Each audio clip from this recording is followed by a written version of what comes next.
नमस्कार। देश और दुनिया की तमाम फटाफट खबरों में आपका स्वागत है। खबरों के लिए आपसे निवेदन की यदि आपने हमारे चैनल को सब्सक्राइब नहीं किया तो कृपया करके आपके अपने चैनल को सब्सक्राइब कर लें।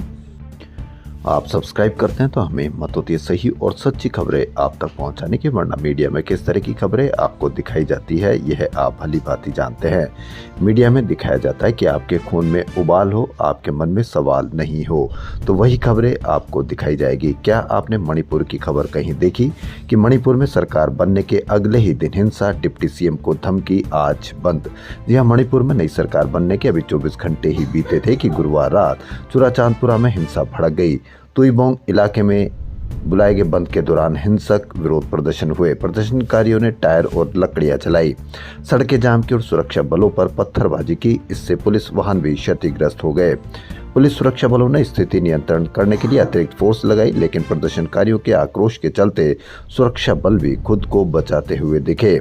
इसी बीच नई सरकार में नेमचा किपगेन के डिप्टी सीएम बनने पर एक समुदाय बट गया। एक संगठन ने विश्वासघात और मैतेई से गठबंधन का आरोप लगाकर सरकार में शामिल तीनों कुकी विधायकों के सामाजिक बहिष्कार की घोषणा की।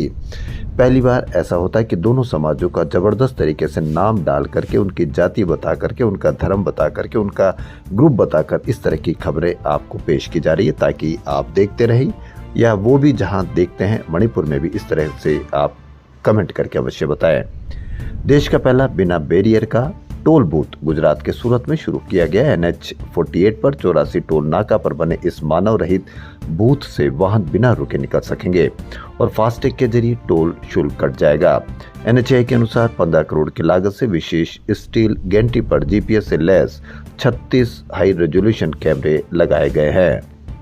जैसे ही गोल्ड की कीमतों में और रुपया कमजोर होता है तो खबरें अंदर की तरफ या फिर गायब ही कर दी जाती है, लेकिन जैसे ही गोल्ड की कीमतों में कमी या रुपया मजबूत होता है, जबरदस्त तरीके से पहले पेज पे या पहली मीडिया की खबर बनती है।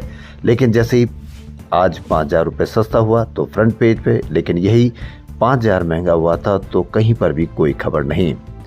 केंद्र ने गुरुवार को भारत टैक्सी सेवा लॉन्च कर दी है। केंद्रीय गृह मंत्री अमित शाह ने दिल्ली के विज्ञान भवन में इस कोऑपरेटिव आधारित टैक्सी प्लेटफॉर्म का शुभारंभ किया। उन्होंने कहा, भारत टैक्सी का एक ऐसा प्लेटफॉर्म है जहां हर ड्राइवर यानी सारथी खुद टैक्सी का मालिक होगा। मतलब यह कि इस प्लेटफॉर्म से होने वाली कमाई किसी कंपनी के शेयर होल्डर्स को नहीं, बल्कि ड्राइवर समुदाय को ही वापस लौटेगी, क्योंकि वह इसमें हिस्सेदारी होंगे। अब देखना यह कि भारत टैक्सी की शुरुआत हो गई, लेकिन कितना आम लोगों को राहत मिलती है यह आप अवश्य समय देखकर ही बताएंगे। ईरान और अमेरिका के बीच परमाणु कार्यक्रम को लेकर उच्च स्तरीय बातचीत शुक्रवार को ओमान की राजधानी मस्कट में होगी। ईरानी विदेश मंत्री अब्बास अरागची और अमेरिकी प्रशासन ने इसकी पुष्टि की है। राजनीतिक दलों द्वारा चुनाव प्रचार के दौरान मुफ्त की रेवड़ियों के वादों को लेकर सुप्रीम कोर्ट ने गुरुवार को कहा कि यह एक अहम जनहित का मुद्दा है।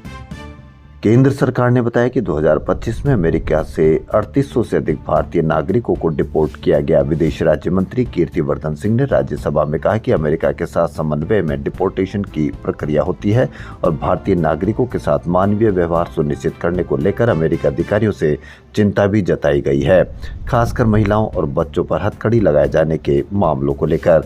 3800 से अधिक भारतीय नागरिकों को डिपोर्ट किया गया, लेकिन कहीं पर भी उनके कोई पीड़ितों के बयान नहीं, या उनको किस तरह से डिपोर्ट किया गया या किस तरह से उन पर कहीं कोई अनावश्यक कार्रवाई या दबाव तो नहीं डाला गया। देश और दुनिया की तमाम फटाफट खबरों में फिलहाल इतना ही। धन्यवाद।